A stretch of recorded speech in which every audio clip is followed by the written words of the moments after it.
This is how to do a giant ladder. So here is middle C. I want you to put your right hand thumb on the C and you're going to play fingers 1, 2 and 3.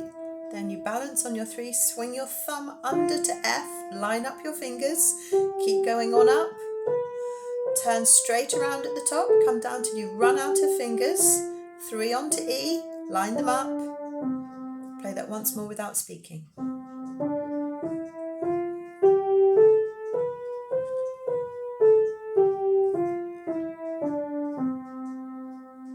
You can also do this in the left hand, so thumb on middle C. We're going to go down, 1, 2, 3, swing your thumb under, line up the fingers, all the way down to C, turn around, 3 over onto A, and finally we can do it hands together.